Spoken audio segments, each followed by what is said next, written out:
The water of the Bosphorus is cold even now. In the memory of the deep, it does not burn, it simply holds. I stand on the shore where the light breaks against the stone, watching the gulls circle in slow, rhythmic arcs. There is a silence here that is not empty, but full of the weight of what has passed. I hear the distant murmur of a city that no longer knows my name, a city built on the bones of empires. My breath moves in time with the tide, a slow, deliberate rhythm. There is no need to rush. The story is not in the shouting, but in the quiet moments between the thunder. I remember the weight of the laurel, the coolness of the armor, the warmth of a father's hand that once felt like the sun itself. Now there is only this water, this stone, and the long, slow drift of memory.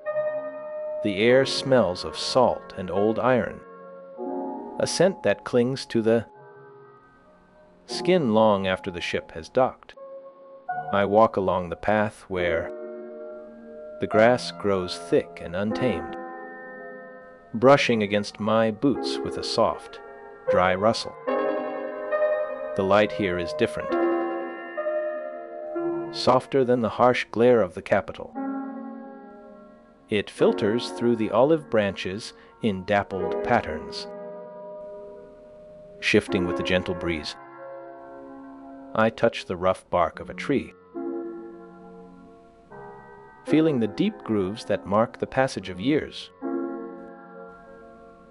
This place holds a stillness that the court never knew, a quietude that settles deep in the bones. The world moves slowly here, unbothered by the frantic pace of political maneuvering. The stone sarcophagus rests in the cool, dim light of a Roman mausoleum, its surface worn smooth by the passage of centuries. The stone is a deep, cool gray, veined with faint streaks of white that catch the faint light filtering through a high, narrow window. Moss clings gently to the base where it meets the earth, soft and green against the hard, unyielding rock. The air inside the chamber is still and heavy, carrying the faint, dry scent of ancient dust and dried lavender placed there long ago. No sound breaks the silence except for the distant, rhythmic drip of water echoing from a hidden cistern far below. The carvings on the lid are simple and geometric, depicting stars and vines that have lost their sharp edges to time. A single shaft of pale sunlight moves slowly across the floor, illuminating motes of dust that dance in the stillness without purpose or haste. The texture of the stone feels cool and solid to the touch, a permanent anchor in a world that had moved on without him. Shadows lengthen and deepen as the day wanes, wrapping the chamber in a blanket of soft, gray twilight that offers no fear, only rest. I remember the room where the young prince studied, a spacious hall within the imperial palace at Trier. Sunlight filtered through high windows, illuminating dust motes that danced in the warm air. Heavy wooden desks stood arranged in neat rows, bearing the marks of centuries of use. Parchment scrolls lay unrolled on the surfaces, their ink faded to a soft brown hue. The walls were adorned with simple frescoes, depicting scenes of nature and mythological figures. A large tapestry hung from the ceiling, dampening the sound of footsteps on the stone floor. The scent of beeswax candles mixed with the dry aroma of old paper and ink. Outside the window, the green hills of Gaul stretched toward the distant horizon under a pale sky. The silence of the room offered a quiet refuge from the clamor of the military camp. Scholars and tutors moved softly through the space, their voices low and measured in tone. The atmosphere was one of deep contemplation and steady intellectual pursuit. The light shifted slowly across the floor as the day progressed toward evening. Shadows lengthened and deepened, casting long forms against the ancient stone walls. The room remained a sanctuary of learning amidst the turbulence of the surrounding political world. The transition from persecution to tolerance defined the early 4th century. The Edict of Milan permanently established religious toleration for Christianity within the Roman Empire. This religious shift influenced the upbringing and education of the imperial children. The atmosphere of the court reflected the broader changes occurring throughout the vast empire. The room where the young prince studied was likely a spacious hall within the imperial palace at Trier. Sunlight filtered through high windows, illuminating dust motes that danced in the warm air. Heavy wooden desks stood arranged in neat rows, bearing the marks of centuries of use. Parchment scrolls lay unrolled on the surfaces, their ink faded to a soft brown hue. The walls were adorned with simple. I was born into a world that was already fracturing, a time when the very concept of Rome seemed to stretch thin across the vastness of the known earth. My mother, Minervina, was a woman of quiet dignity, her presence a steady anchor in a house that often felt the tremors of political storms. She was not of the imperial blood, yet she carried herself with a grace that commanded respect. My father, Constantine, was a man of immense ambition and terrifying capability, a soldier who had risen from the ranks to stand beside the emperors. He was often away, his face a blur of dust and sweat, returning only to leave again. I grew up in the shadow of his greatness, a shadow that was both protective and suffocating. The palace was a place of whispers and hidden glances, where every word was weighed and measured. I learned early that silence was a shield, and that observation was the sharpest weapon. I was not the firstborn, nor the most favored by the courtiers who sought to curry favor with the new wife who would later enter our lives. Yet, my father looked at me with a recognition that went beyond the simple duty of a parent to a child. He saw a future in me that he wished to shape with his own hands, molding me into a vessel for his legacy. The years passed slowly, marked not by the changing of seasons, but by the shifting of armies and the rise and fall of rivals. My earliest memories are of stone corridors that echoed with the and heavy tread of guards and the soft rustle of silk robes. The air always carried the scent of oil, lamps and cold rain seeping through the high windows. I remember the feel of rough wool against my skin, a constant reminder of the simplicity that was expected of me before the crown. My mother taught me to walk with a straight back, to meet the gaze of a stranger without flinching. She spoke little, but her words were precise, each one chosen like a stone placed in a foundation.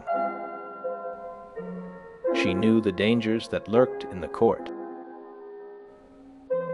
the way ambition could turn a brother against a brother, a father against a son. Her fear was a quiet hum beneath the surface of our days, a vibration that I felt in the floorboards and the walls. The silence of the archives regarding my early writings invites a contemplative approach to understanding the man behind the titles. I recall the day my father decided that I needed more than just the sword and the shield. He sought a mind that could match the breadth of his empire, an intellect capable of navigating the treacherous waters of diplomacy and law. Around the year 317, he summoned a man of great renown to the imperial court at Trier. This scholar, Lactantius, had once walked away from his post in Nicomedia when the persecutions began, choosing exile over the renunciation of his faith.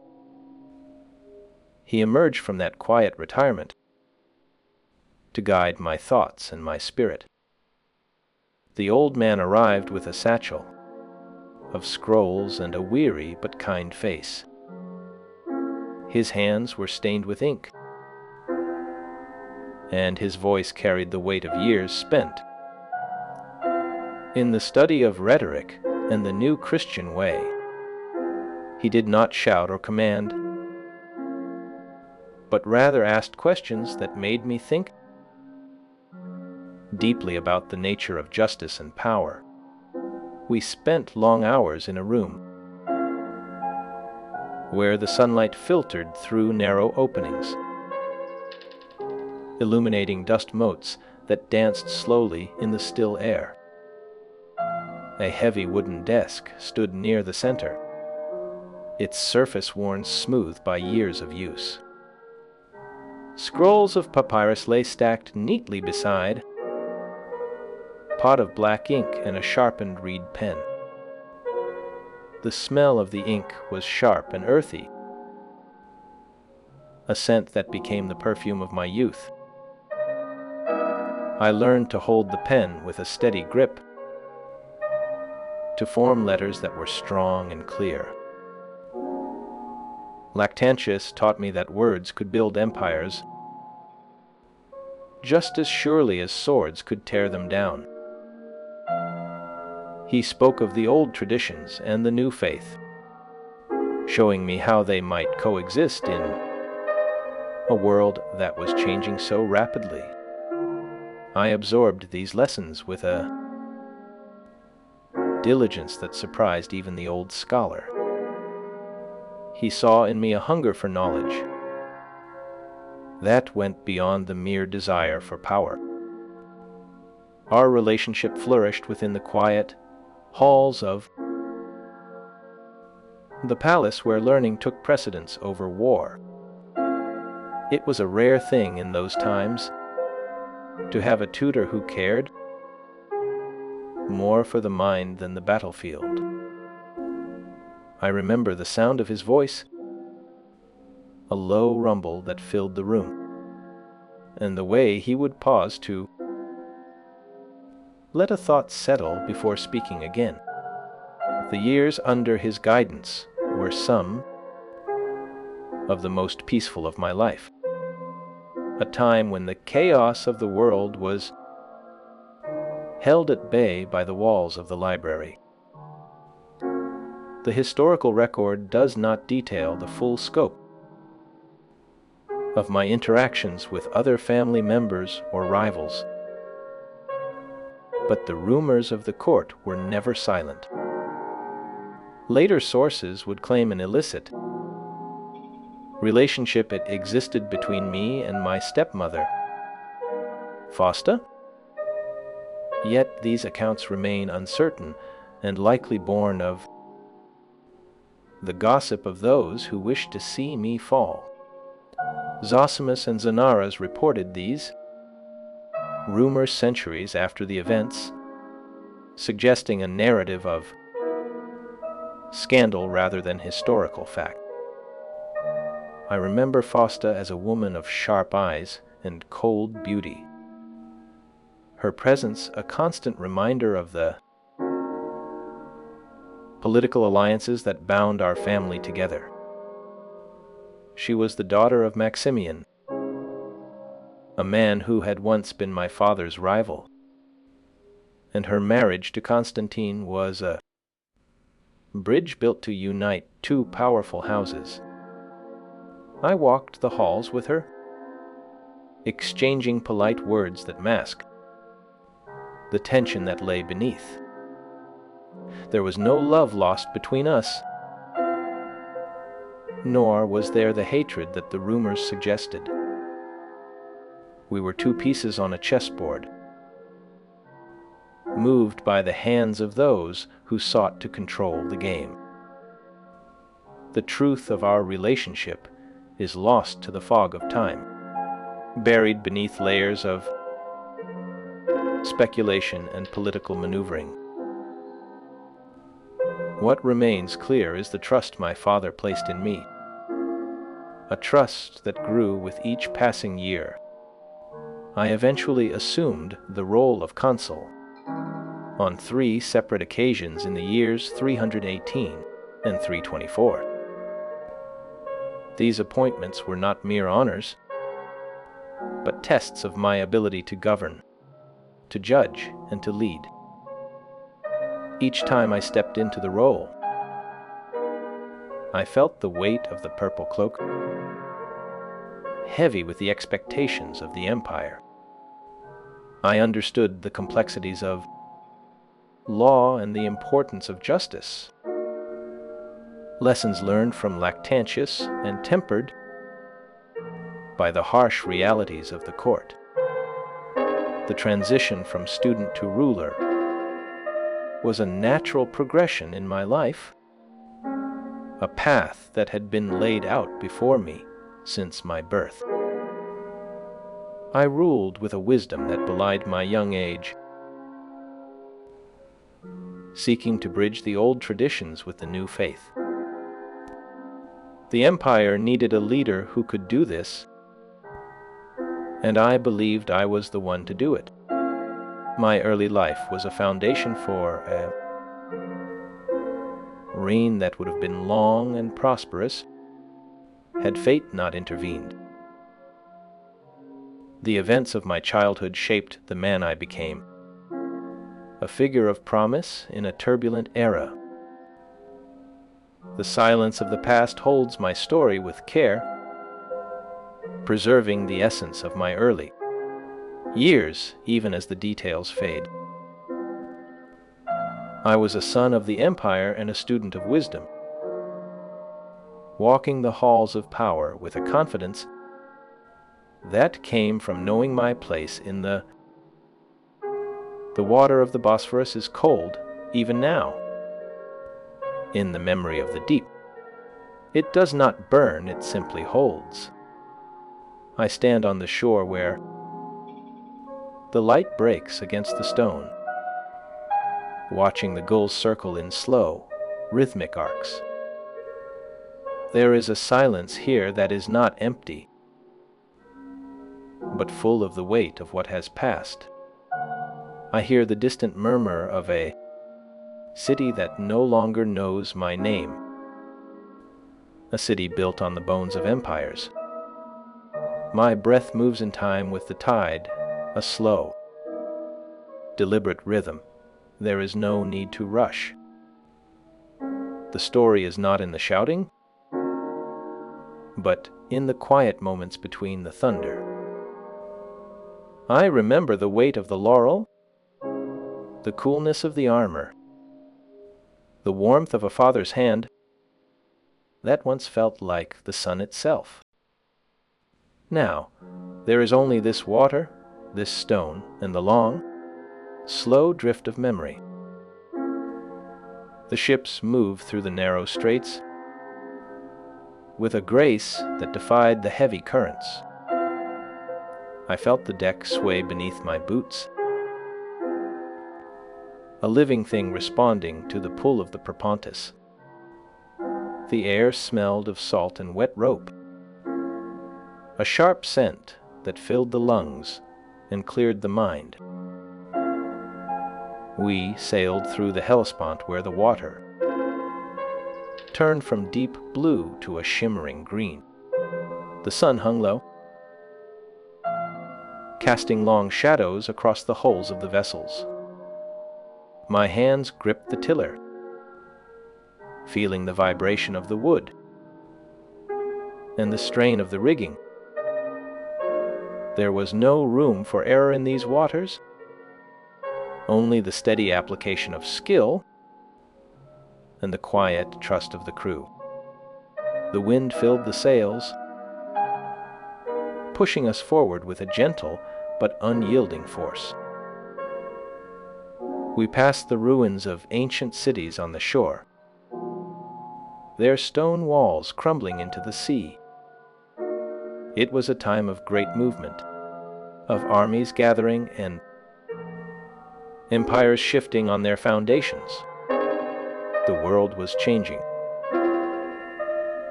and I was part of the engine that drove that change. The visual language of the era had shifted away from the individual toward the collective power of the state. Art no longer celebrated the unique face of a man, but rather the abstract idea of imperial authority. The temples that once housed the old gods stood empty or were repurposed, their singular uniformity giving way to new forms of worship. The edict from the East in June of that year opened the doors of faith to all, removing the fear that had long haunted the streets. This new freedom altered the themes, carved into stone and painted on walls. The panegyrists struggled to write praise for a single man when the rule was shared among many. They balanced their words with care, honoring the individual while acknowledging the collective. My own image was not captured in the way of old, for the sources remained silent on my artistic life. The coins that bore my face were mass-produced, following strict patterns that left no space for personal style. The mint workers carved the same stern features again and again, creating a portrait of authority rather than a likeness of a man. These images were designed to convey legitimacy, to show a steady hand on the tiller of the state. A soft light filtered through the high, arched windows of the library at Trier,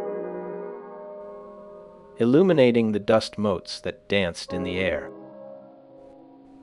The room smelled of aged parchment and dried lavender, a scent that clung to the heavy wooden shelves lining the walls.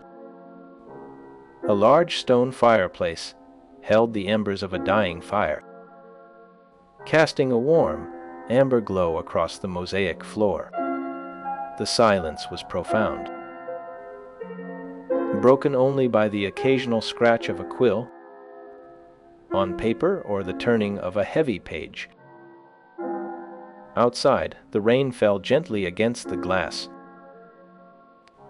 creating a rhythmic pattern that soothed the mind. The shelves were filled with scrolls, muted by years of careful use. Shadows stretched long across the walls as the sun began its slow descent toward the horizon. The atmosphere was one of profound stillness, inviting the observer to rest and reflect on the passage of time. The bond between father and son appeared strong during these years of shared triumph. I stood beside him as the leader of the fleet, guiding the ships through the waters that divided the continents. The naval victory secured a decisive advantage in the struggle for control of the empire. It was a time of clarity, where the path forward was marked by the success of our actions. The court moved with a stability that felt permanent, guided by the lessons of my youth. Lactantius had shaped my character with quiet influence, teaching me the value of wisdom over force. The atmosphere of the palace reflected the order that Constantine sought to impose upon the realm. There were no gaps in the records regarding my education, for the scholar's work was evident in every command I gave. The silence of the archives regarding my personal circle remains a quiet gap, a space where the details of friendship and rivalry have faded. One must rely on the known facts of the consulships and military commands to understand the stature I held. The absence of explicit records about my rivals leaves much to the imagination of the modern historian. The relationship with the scholar remains the most clearly documented aspect of that early life. It was a foundation built on words and thought, even as the world demanded action and steel. The artistic development of the empire during this period was characterized by a move toward abstraction and symbolism.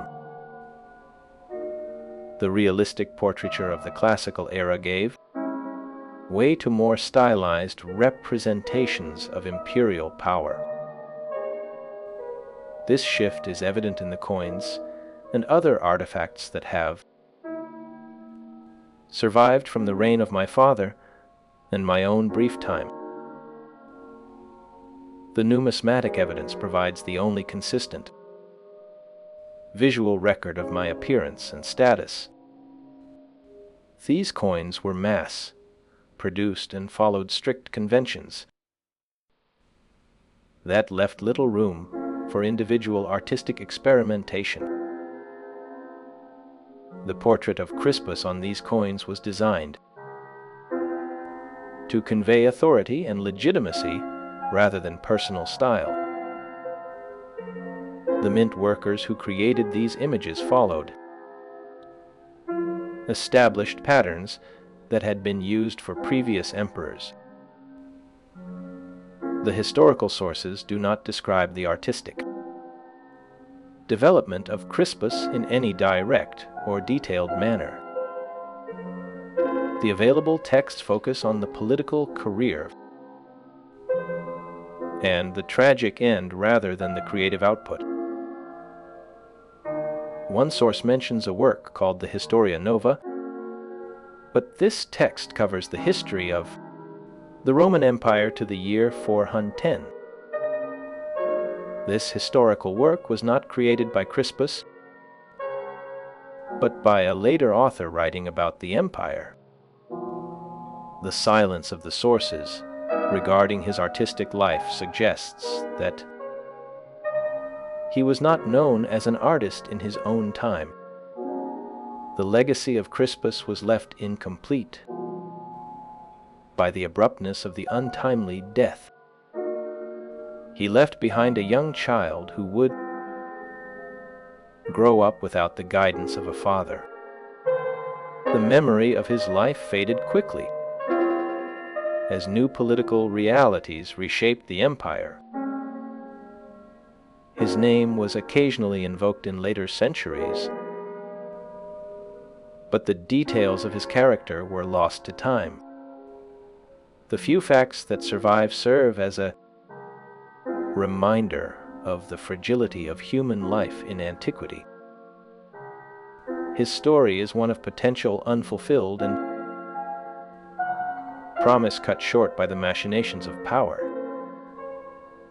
The historical silence surrounding his personal struggles speaks volumes about the nature of imperial history. It was a world where private lives were often sacrificed for the sake of public stability. The tragedy of Crispus remains a somber chapter in the broader narrative of the Constantinian dynasty. Scholars continue to study the limited evidence in hopes of finding new insights into his character. The search for his true self continues across the centuries, guided by the few remaining fragments of truth. His life serves as a poignant example of the human cost of political ambition in the ancient world. The story of his marriage and his child offers a small window into his personal world. It is a window that closes quickly, leaving only the echo of a life lived too briefly. The historical record accepts these limitations with a sense of quiet resignation. The past remains a place of both discovery and enduring mystery for all who seek to understand it. A quiet, the amber glow across the mosaic floor held a stillness that time itself seemed to respect. The silence was profound, broken only by the occasional scratch of a quill on paper or the turning of a heavy page. Outside, the rain fell gently against the glass, creating a rhythmic pattern that soothed the mind. The shelves were filled with scrolls and codices, their leather bindings worn smooth by the hands of many readers. A single oil lamp sat on the desk, its flame flickering softly in the draught from the window. The air felt cool and still, inviting a deep sense of calm and reflection. This space served as a sanctuary where the young prince absorbed the wisdom of his tutor. The quietude of the room mirrored the focused intensity of their studies. Shadows lengthened slowly across the floor as the afternoon wore on, marking the passage of time without urgency. The scene remained unchanged for centuries, a frozen moment of intellectual pursuit and peaceful contemplation. The gentle hum of the city outside faded into the background, leaving only the inner world of thought and learning. I recall the specific weight of the lessons given by the aging rhetorician who came out of retirement to guide me. He had resigned his post in Nicomedia years before, stepping away when the persecutions began, only to emerge again for the sake of my education. We sat in the quiet halls of the palace where learning took precedence over war.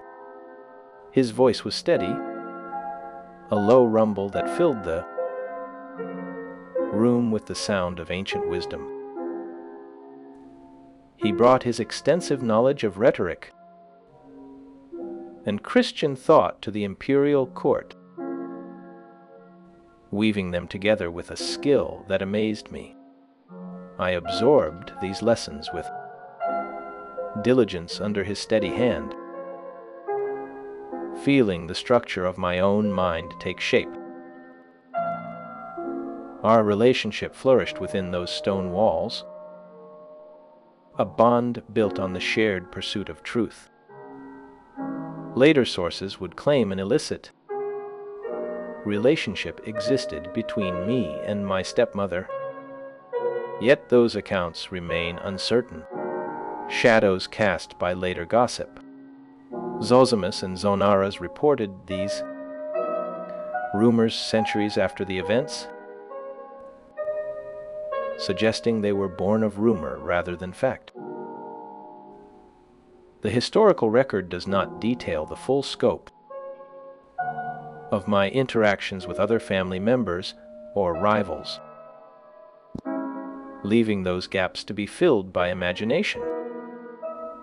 A soft light filtered through the high, narrow windows of a stone chamber in Pola, illuminating the dust motes that danced slowly in the still air. The walls were rough, hewn limestone, cool to the touch and bearing the faint, weathered marks of centuries of salt air from the nearby Adriatic Sea. A simple wooden bench stood against the far wall, its surface worn smooth by the passage of time and the weight of those who had once sat there in quiet contemplation. Outside, the gentle lapping of waves against the harbor stones provided a rhythmic,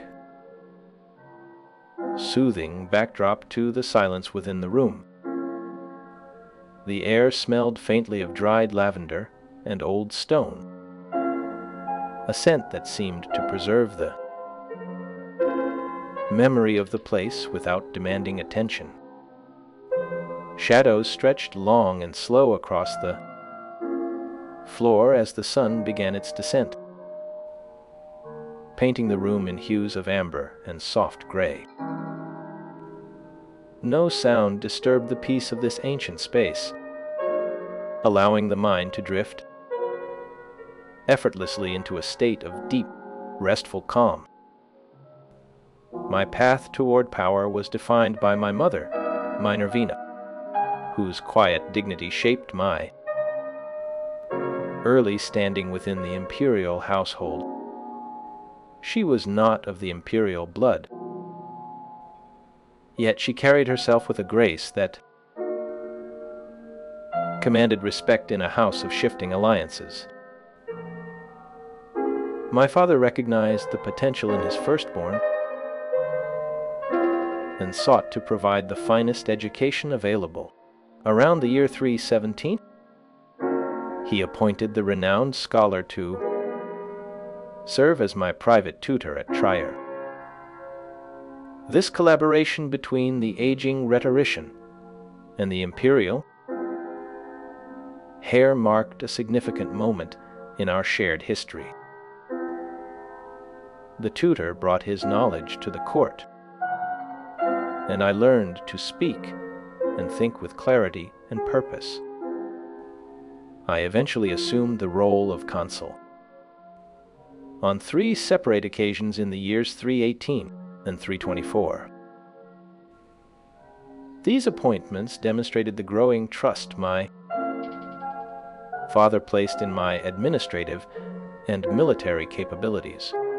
In 324, I commanded the imperial fleet during the critical war against the rival emperor Licinius. I led the ships through the waters of the Hellespont, the Propontis, and the Bosporus with notable skill. My naval victories secured a decisive advantage for Constantine in the struggle for control of the empire. This military success solidified my position as a key collaborator and heir apparent to the throne. The historical record remains silent on the specific details of my apprentices or other close collaborators beyond my tutor. Some sources indicate that the text does not mention any key relationships involving me. Others suggest that the provided text does not detail my key relationships. These gaps in the narrative do not diminish the significance of my known achievements as a consul and fleet commander. The legacy of Crispus rests primarily on my military victories and my role as the heir to Constantine. My story is one of promise and potential, cut short by the complexities of imperial politics.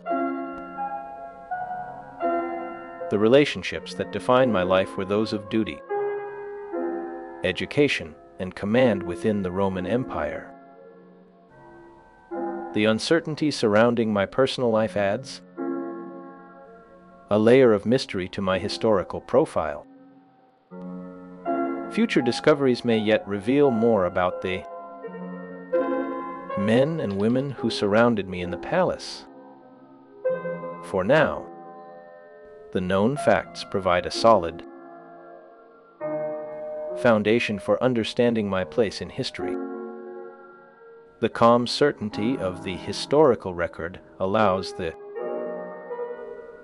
listener to rest in the knowledge of what is known. The quiet narrative of my life continues to unfold in the pages of history books. The study of my life continues to offer insights into the complexities of dynastic politics in the late antique world. The silence of the archives regarding my writings invites a contemplative approach to understanding the man behind the titles. A quiet stone sarcophagus rests in the cool, dim light of a Roman mausoleum, its surface worn smooth by the passage of centuries. The stone is a deep, cool gray, veined with faint streaks of white that catch the faint light filtering through a high, narrow window. Moss clings gently to the base where it meets the earth, soft and green against the hard, unyielding rock. The air inside the chamber is still and heavy, carrying the faint, dry scent of ancient dust and dried lavender placed there long ago. No sound breaks the silence except for the distant, rhythmic drip of water echoing from a hidden cistern far below. The carvings on the lid are simple and geometric, depicting stars and vines that have lost their sharp edges to time. A single shaft of pale sunlight moves slowly across the floor, illuminating motes of dust that dance in the stillness without purpose or haste. The texture of the stone feels cool and solid to the touch, a permanent anchor in a world that had moved on without me. Shadows lengthen and deepen as the day wanes, wrapping the chamber in a blanket of soft, gray twilight that offers no fear, only rest. The legacy of Crispus faded into the mists of history, leaving behind only the names recorded in chronicles and the silence of my unfulfilled potential. My only work, the Historia Nova, covers in 6 books the history of the Roman Empire to the eve of Alaric's sack of Rome in 410 AD. Though this text is often attributed to a different author, the provided text does not mention the legacy of Crispus, suggesting that my memory was deliberately obscured or simply lost to the ravages of time. It was the outcome of a political agreement concluded in Mediolanum between the Roman emperors Constantine I and Licinius in February, a context that shaped my brief and tragic life. The provided text does not discuss the personal life of Crispus, leaving my inner thoughts and feelings to the imagination of later generations. I married a woman named Helena in a ceremony that was celebrated with quiet dignity. Yet the details of our life together remain lost to the ages. Modern significance for Crispus remained largely confined to the specific context of my tragic death, rather than any enduring cultural influence. Historians distinguished this figure from Crispus Attucks, who died in Boston, Massachusetts on March 5, 1770. The legacy of the Roman prince did not merge with the revolutionary hero of the American colonies in any meaningful way. Crispus Attucks was buried in the Granary Burying Ground in Boston, where he became a symbol of early American resistance. This distinction ensured that the Roman Crispus remained. A figure of that followed my execution was profound, echoing through the halls of power where my voice had once been heard with authority. The only concrete historical anchor remained the drums of the Civil War did not sound like thunder, but like a deep, rhythmic hammering that shook the dust from the eaves of the world. I walked through camps where the air tasted of wet wool and unwashed bodies, a heavy scent that clung to the back of the throat. Soldiers stood in lines that stretched toward the horizon, their faces painted with the gray of fatigue and the red of painted clay. There was no glory in these moments, only the grinding weight of steel against leather and the slow, deliberate march of men who knew they might not return. I saw the banners of the Tetrarchy, once proud symbols of a divided rule, now torn and faded by the sun and the rain. The visual culture of the time demanded images of absolute power, so the statues were carved with stern, unblinking eyes that looked past the viewer into a distant future. Individual expression was swallowed by the need to show a singular, unbreakable will. The temples that once held the old gods, those singularly uniform Mithraic sanctuaries, began to close their heavy stone doors as the religious landscape shifted beneath our feet. This change in belief altered the art we commissioned, turning our gaze from the mysteries of the underground to the light of a new faith. The panegyrists, those writers who praised the emperors, found their craft strained by the new reality of a collegiate government. They struggled to balance the praise of the individual ruler with the necessity of honoring the collective rule of many. This literary challenge was a quiet struggle in the minds of scribes, but it did not touch the visual arts in the same way for me. The Edict of Licinius, proclaimed in the East during the warm months of June in 313, granted freedom to all who wished to worship. It was a decree that promised safety to those who had lived in fear, assuring the Christians that their faith could breathe without the shadow of persecution. The empire was changing, and these changes rippled through the public squares, altering the themes of the frescoes and the mosaics that adorned the walls. The sources of history are silent on my own artistic development, focusing instead on the political machinations and the tragic end that awaited. There is no record of my sketches or my paintings, only the dry ink of official chronicles that speak of my rise and my fall. One later text, the Historia Nova, mentions the history of the empire, but this work was written by a hand that came centuries after my time. It covers the years up to the sack of Rome in 410, a distant echo of a world I knew. The silence of the records regarding my creative output suggests that I was not known as an artist in my own day, but only as a commander and a son. The coins that bear my face are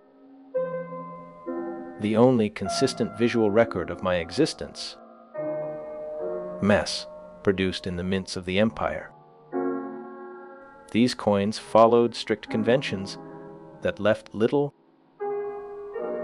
room for the experimentation of a personal style, designed to convey authority and legitimacy rather than the quirks of a human soul. The mint workers who struck these images followed patterns established by the emperors who came before, creating a portrait of the Caesar that was more symbol than man. The art of the empire during this period moved toward abstraction and symbolism,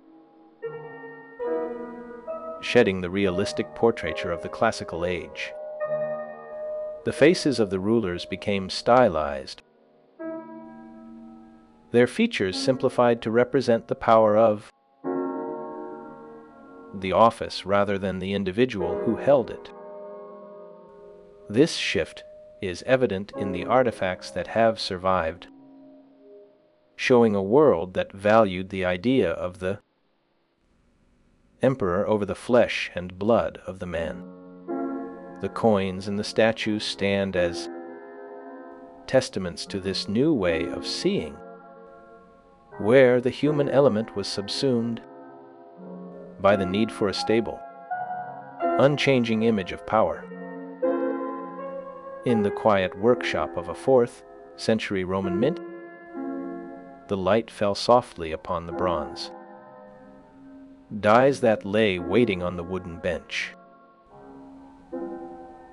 The air was thick with the scent of hot metal and the faint, sharp smell of oil used to lubricate the heavy presses. A craftsman sat with his hands steady, preparing a blank disc of bronze for the striking process. The die in his hand bore the profile of a young man with a determined gaze,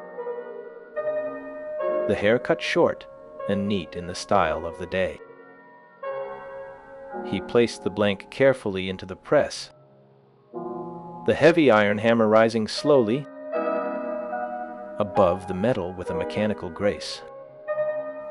The sound of the strike was a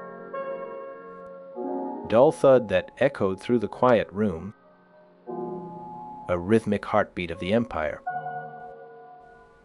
The craftsman removed the finished coin and held it up to the window to inspect the details of the face. The image of the Caesar was clear and sharp, the lines of the face rendered with a precision that left no room for error. He placed the coin into a small wooden box that already held many others like it, each one a duplicate of the last. The room was filled with the rhythmic clinking of metal as other workers continued their tasks in the background. Dust motes danced in the shafts of light that filtered through the high windows, swirling in the stillness of the air. The atmosphere was one of focused industry, devoid of the urgency or fear that ruled the world outside. The work continued steadily, each coin a small testament to the enduring power of the state. The craftsman wiped his brow and reached for another blank, his movements practiced and efficient in the dim light. The day wore on, and the pile of finished coins grew steadily higher on the table, a mountain of bronze and memory. The light shifted across the floor, marking the slow passage of time in the quiet workshop where history was stamped into metal. The debate over my end remains, a shadow that has never fully lifted, a sorrow woven into the fabric of the historical record. Some accounts suggest I was accused of treason, while others imply a more complex web of familial jealousy that twisted the heart of the emperor. The execution took place in a remote location, far from the centers of power and the public scrutiny of the crowds. My body was likely interred without the full honors due to my rank and lineage, buried in a silence that was profound and lasting. There are no surviving letters or personal journals that reveal my thoughts or fears during those final days of waiting. Historians must piece together my character from the sparse mentions in official chronicles and the dry language of legal documents. The lack of personal correspondence makes it difficult to understand my true personality or the private struggles that I faced in the dark. I appear in the records primarily as a political figure, rather than as a complex individual with unique desires and fears. The few facts that do exist paint a picture of a man caught between duty and destiny, moving toward a fate that was already written. My marriage to Helena was a significant event that briefly anchored me in the warmth of family life, a moment of peace before the storm. The birth of my child provided a moment of pure joy before the shadow of execution fell upon the family like a heavy curtain. This brief period of happiness stands in stark contrast to the violence that ultimately claimed my life, a sharp and sudden end to a long journey. The historical record offers no comfort regarding the reasons for my father's sudden change of heart, leaving the mystery to fester in the minds of scholars. The mystery of my personal beliefs remains unsolved by modern scholarship and the inquiries of the ancient world. The legacy of Crispus was left incomplete by the arts in the way my father was not, a life cut short before it could fully bloom. The provided text does not detail the key relationships of Crispus beyond the basic facts of my appointment and my eventual fall from favor. There are no surviving inscriptions dedicated to me as a martyr. which distinguishes my historical fate from that of many other figures of the era. The silence of the sources regarding my works is consistent with the role of a Kaiser, whose duties were primarily executive and military.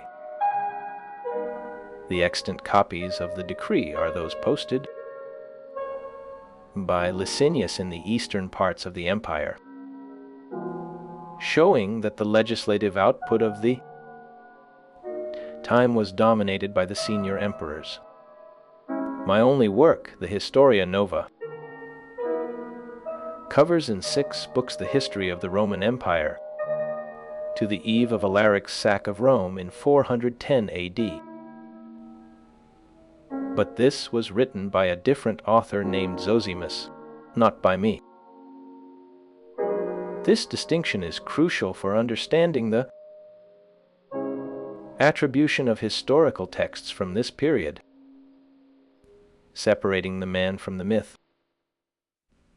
The provided text does not list any major works by Crispus, reinforcing the conclusion that my life was defined by action rather than by documentation. The narrative of my life ends abruptly with my execution, which occurred shortly after the celebrations of the year 326. The confusion of names in modern historical discourse sometimes obscures the specific details of the Roman Caesar's life, mixing me with others who share a name. The Roman Crispus died in 326, and my death. The water of the Bosphorus is cold, even now, in the memory of the deep. It does not burn, it simply holds. I stand on the shore where the light breaks against the stone, watching the gulls circle in slow, rhythmic arcs.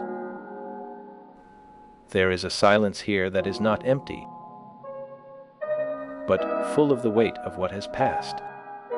I hear the distant murmur of a city that no longer knows my name, a city built on the bones of empires. My breath moves in time with the tide, a slow, deliberate rhythm. There is no need to rush. The story is not in the shouting, but in the quiet moments between the thunder. I remember the weight of the laurel, the coolness of the armor, the warmth of a father's hand that once felt like the sun itself. Now there is only this water, this stone, and the long, slow drift of memory. The sea was my first teacher, though I did not know it then. The waves taught me patience before I ever touched a sword or held a quill. I learned to read the currents by the way the foam curled against the hull, a language of white and gray that spoke of hidden rocks and deep channels. My father trusted me with the fleet, a trust that felt heavier than any crown. He saw a reflection of his own strength in my eyes, or perhaps he saw something softer, something that might endure when his own iron will finally broke. The years flowed together like the river that feeds the sea, carrying us from the quiet halls of Trier to the roaring waters of the Hellespont. I remember the smell of salt and tar, the rough texture of the ropes under my palms, and the constant creak of wood under the strain of the wind. It was a life of motion, yet the heart of it was stillness, a deep, unshakable center that kept the ship steady through the storm. A soft light filtered through the high, arched windows of the library at Trier, illuminating the dust motes that danced in the air. The room smelled of aged parchment and dried lavender, a scent that clung to the heavy wooden shelves lining the walls. A large stone fireplace held the embers of a dying fire, casting a warm, amber glow across the mosaic floor.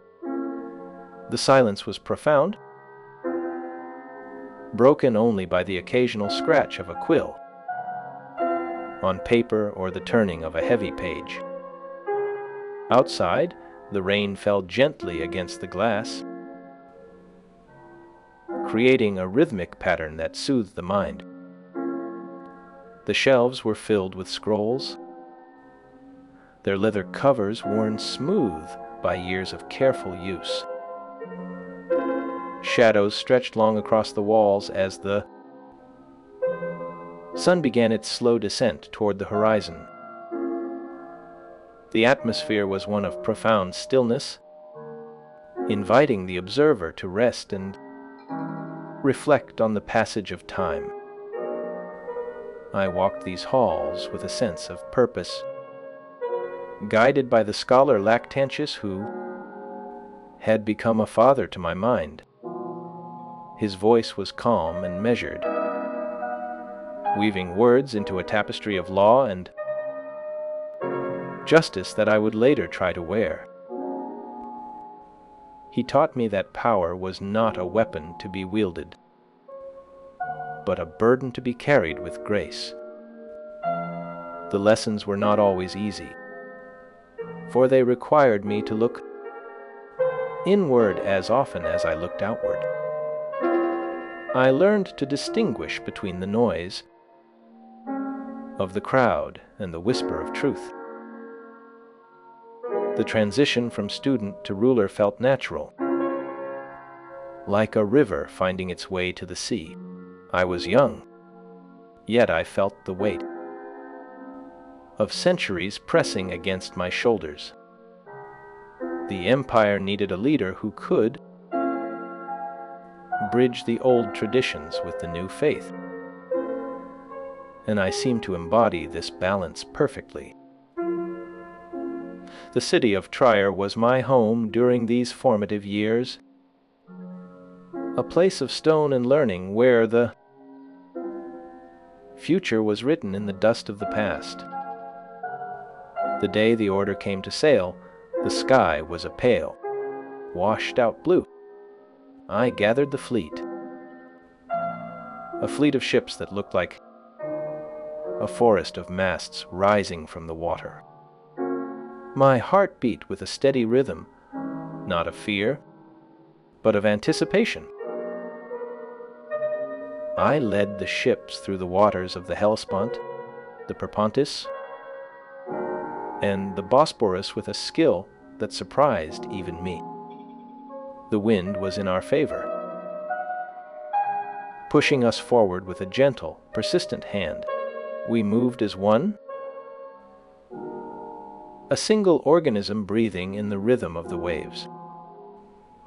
The victory was not just a military success, it was a testament to the trust my father had placed in me. It solidified my position as his heir, the one who would carry the torch when his hand finally let go. The bond between us felt unbreakable,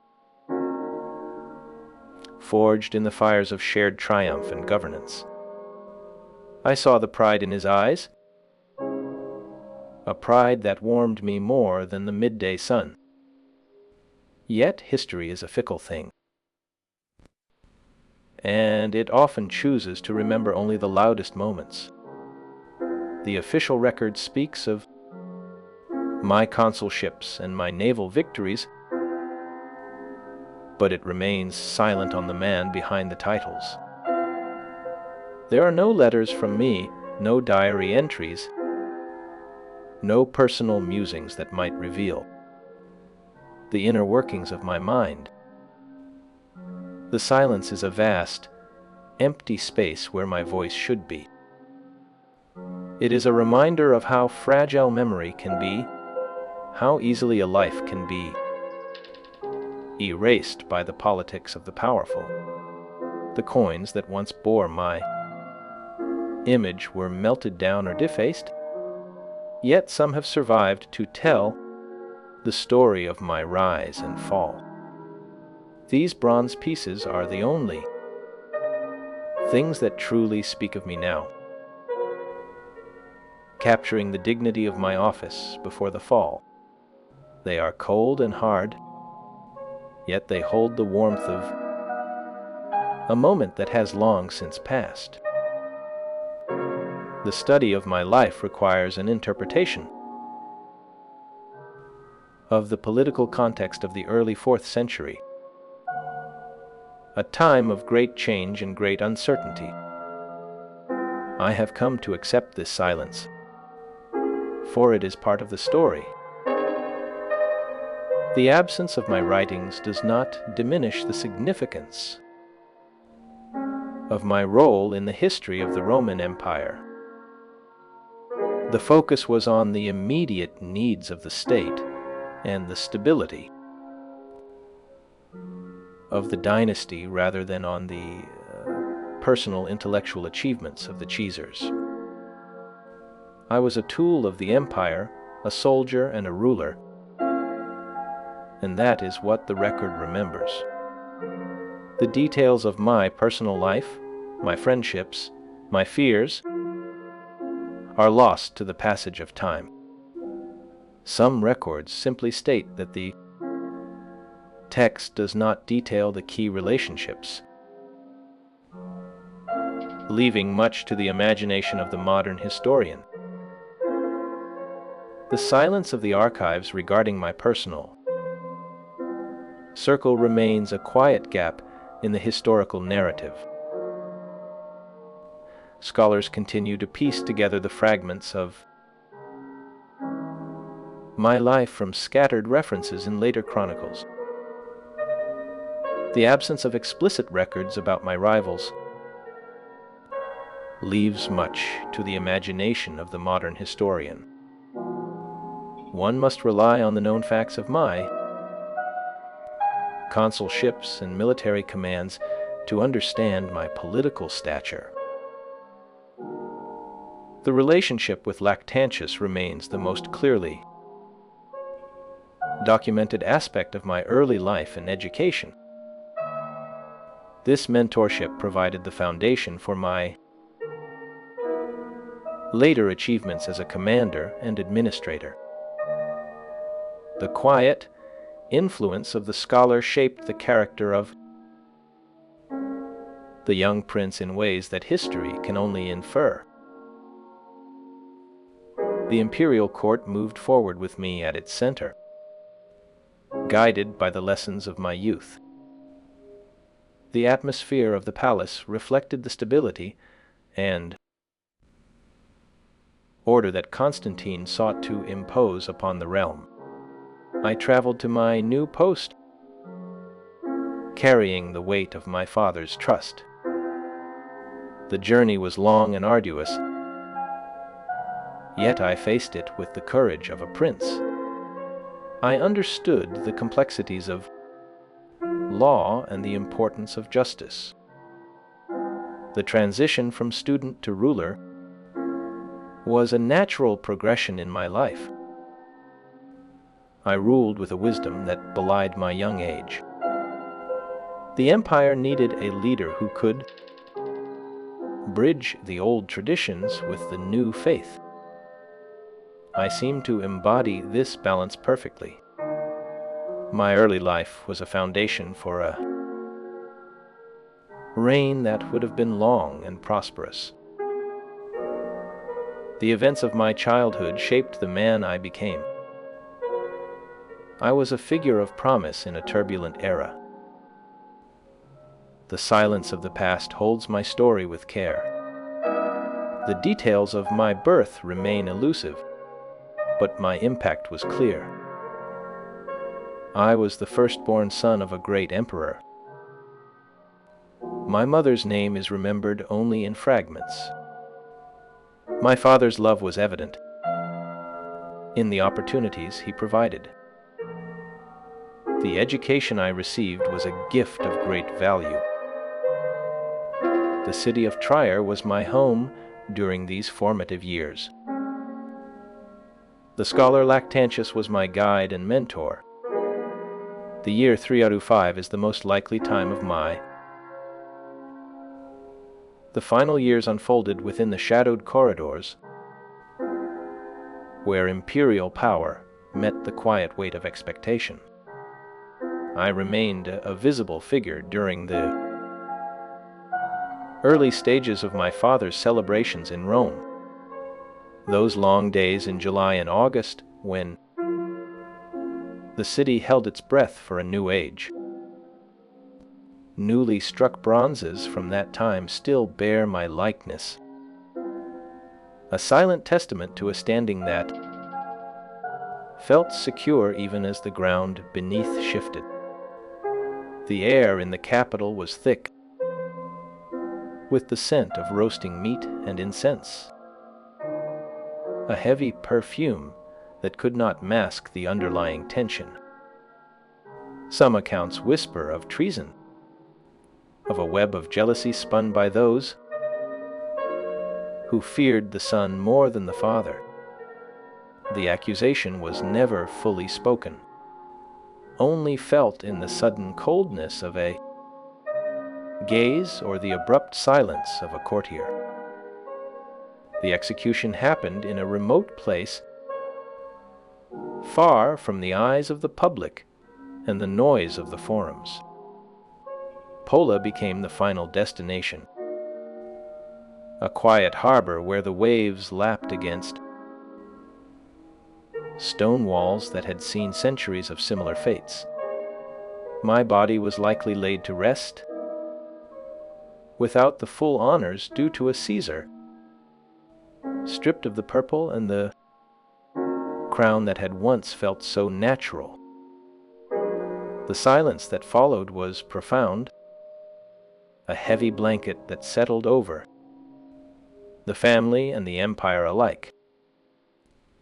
There are no surviving letters that reveal the thoughts or fears of those final days, no personal journals to guide the hand of memory.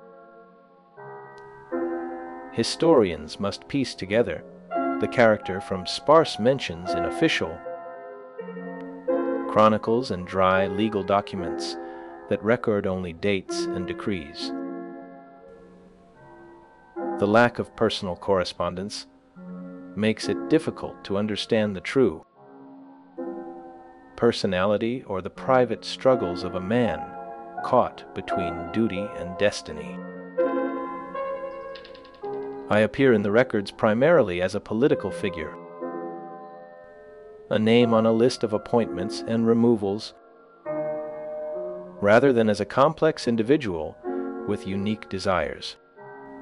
The few facts that exist paint a picture of a life interrupted,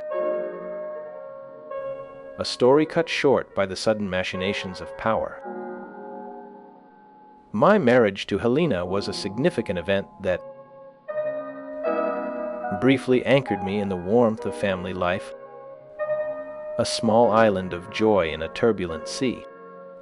The birth of our child provided a moment of pure happiness before the shadow of execution fell upon the household. That brief period of peace stands in stark contrast to the violence that ultimately claimed the future. The historical record offers no comfort regarding the reasons for the sudden change of heart that turned father against son.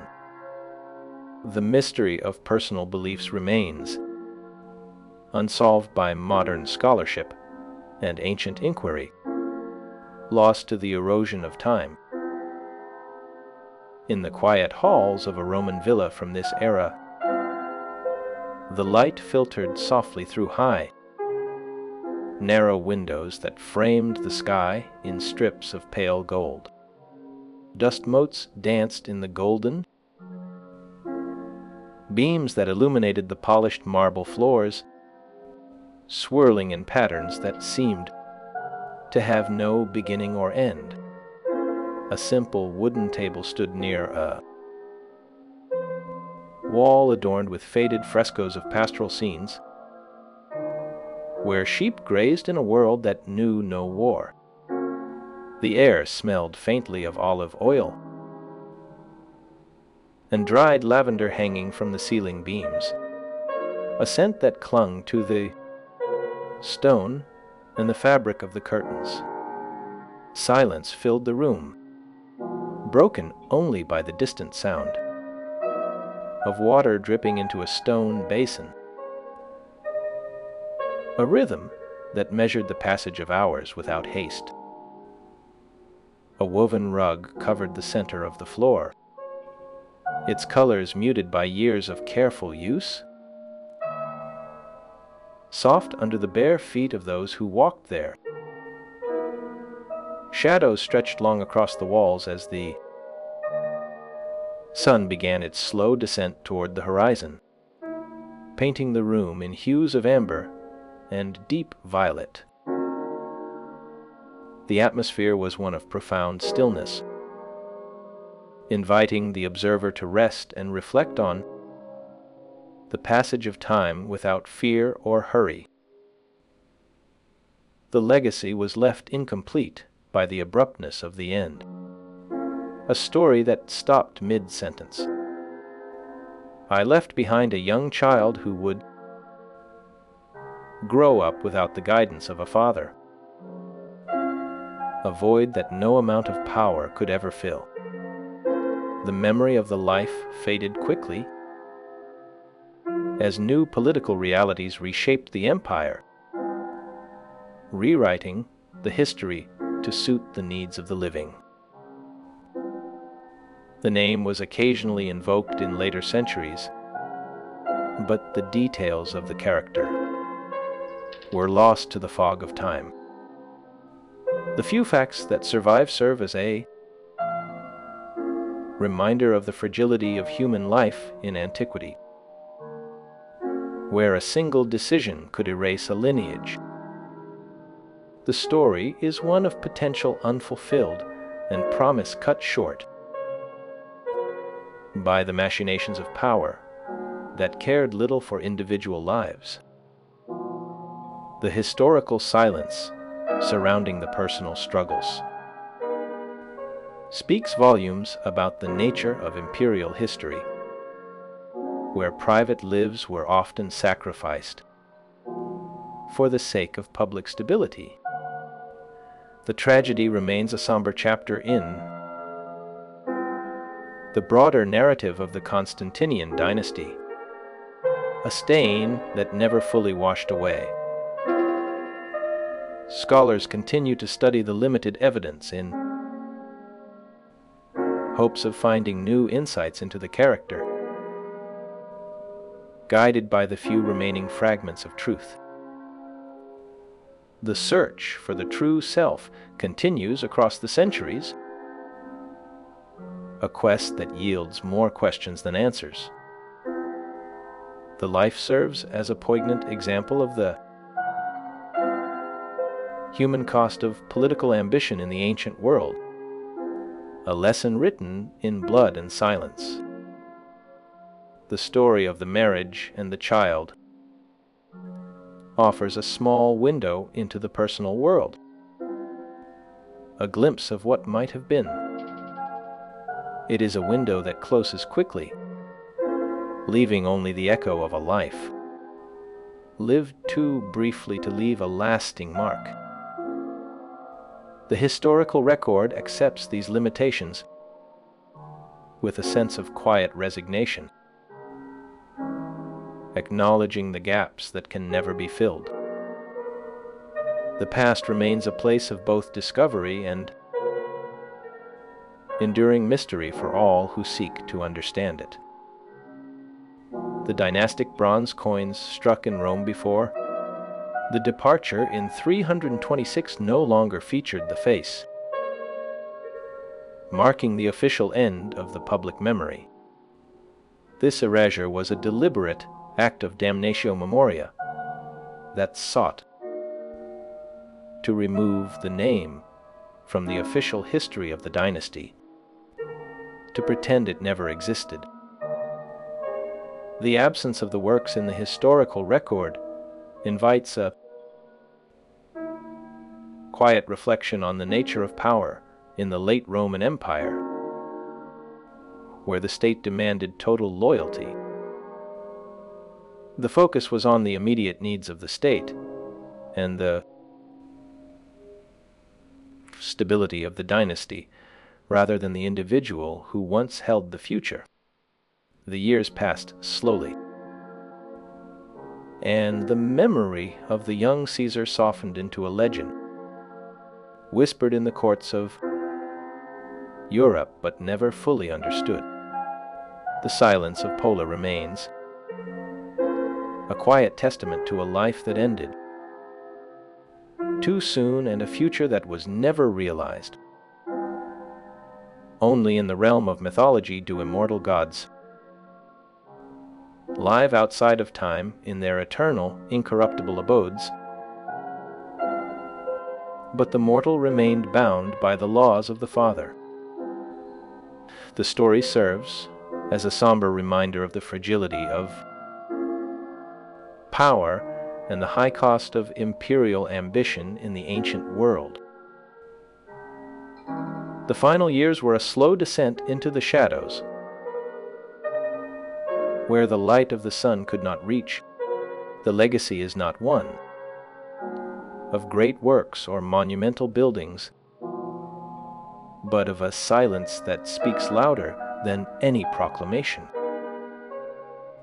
The water of the Bosphorus continues to flow,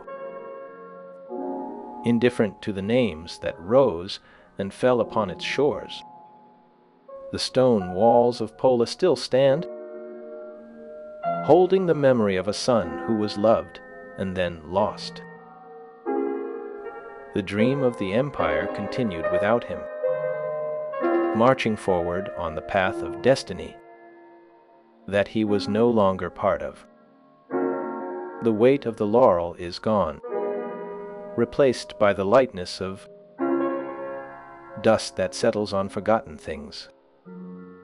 The story ends not with a bang, but with the soft whisper of the wind through empty halls. The silence after the storm was not empty, but filled with the dust of 1,000 unspoken words.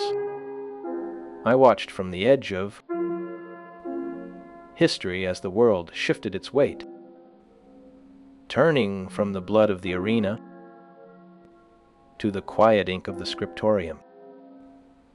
My brother Paul, or perhaps it was another, stood in the center of it all, holding a brush that felt heavier than any sword. The colors he mixed were not the gold and purple of the court, but the raw ochre of the earth and the deep blue of a winter sea. He saw the world as a fracture of light, a broken mirror that reflected the soul rather than the face. I remember the smell of turpentine and the sharp scent of oil paint that clung to his hands like a second skin. He worked in a room where the light changed every hour, shifting from the pale gray of dawn to the golden haze of late afternoon. The canvas waited, a white void that demanded to be filled with the truth he could not speak aloud. His brother, a woman with eyes the color of polished flint, took up the burden when he could no longer carry it. She was the one who gathered the scattered pieces of his life, the letters that smelled of rain and the sketches that trembled in the hand. She walked through the quiet streets of Paris and Amsterdam, carrying the weight of his reputation in a small leather satchel. The air in the galleries was cool and still, smelling of varnish and old wood. She spoke to the curators with a voice that did not shake, arranging the works in a way that told a story of love and loss. The paintings were not just images, they were windows into a mind that saw the world with terrifying clarity. She knew that the world was not ready for such raw honesty. Yet she persisted day after day, year after year. The silence of the archives was her companion, a deep and steady presence that held the secrets of the past. One specific detail remains clear in the memory. The first exhibition of his work was held in a small room in Brussels in 1892, where only a handful of people gathered to witness the birth of a new vision. The room was dimly lit, the walls bare except for the canvases that seemed to hum with a low electric energy. The visitors moved slowly, their footsteps muffled by the thick carpet, their eyes wide with a mixture of confusion and awe. They saw the swirling stars in the cypress, trees that reached for the sky like dark flames. They saw the faces of the peasants, rough and weathered, painted with a tenderness that defied the harshness of their lives. The woman stood in the corner, watching them, knowing that the story was just beginning. The light from the high windows cast long shadows across the floor, stretching out like fingers reaching for the past. The air was thick with the scent of dust and the faint, metallic tang of the paint. It was a moment of quiet revolution, a shift in the way the world saw itself. The influence of his work spread like a slow fire, igniting the imaginations of the young and the restless. The expressionists saw in his brushstrokes a language they could finally speak, a way to convey the inner turmoil without the need for words. The Fauves took his colors and made them sing, pushing the boundaries of what was possible on a flat surface. He became a ghost in the machine of modern art, a presence that haunted every corner of the movement. His name was whispered in studios and cafes, a symbol of the artist who suffered for the sake of truth. The woman who saved his work became a legend in her own right, a guardian of the flame that refused to be extinguished. She wrote letters that were filled with a fierce intelligence and a deep, abiding love. She argued with critics and persuaded dealers, her voice steady and clear in the face of indifference. The world was slowly waking up to the reality of his genius, but it was a slow and painful process. The paintings traveled across oceans and continents, finding homes in the great museums of the world. They hung in the Louvre, in the Van Gogh Museum, in the MoMA, their colors vibrant and alive despite the passage of time. Visitors walked past them in a hushed reverence, their eyes tracing the lines and shapes that seemed to move before them. The silence of the gallery was a different kind of silence, one filled with the weight of history and the power of art. The woman's work was done, but the legacy remained. a testament to the enduring power of the human spirit. She had given the world a gift that could never be taken away, a vision of the world that was both beautiful and heartbreaking. The light in the galleries was always soft, casting a gentle glow on the canvases that seemed to breathe with their own life. The air smelled of old paper and the faint, sweet scent of the varnish that protected the images.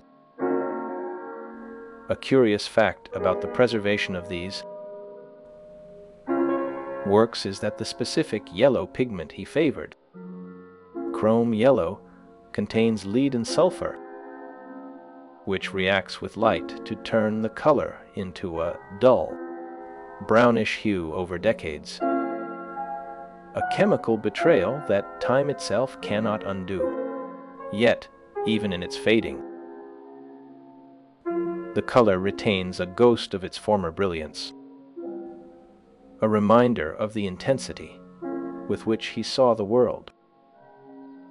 The paintings continue to speak, even as their colors change, telling the story of a man who saw the world in a way no one else could.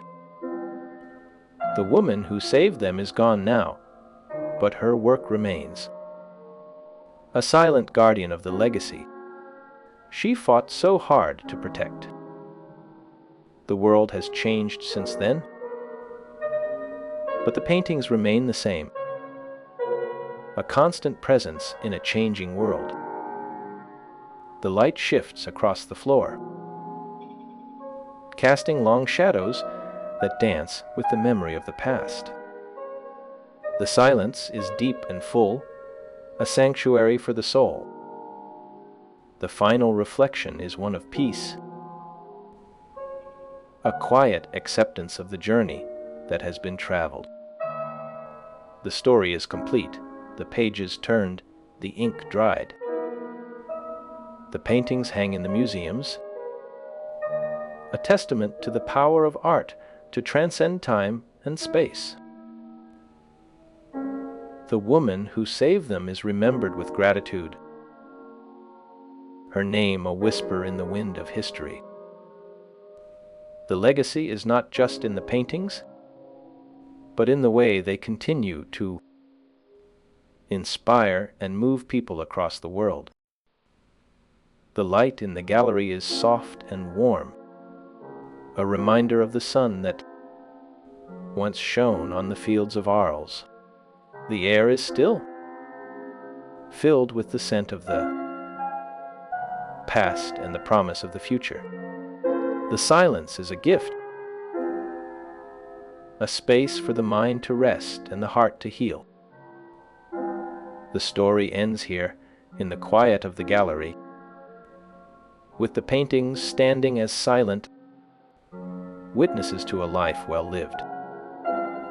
The world moves on, but the art remains, a beacon of hope and beauty in a world that often forgets. The silence is the final word, the last note in the symphony.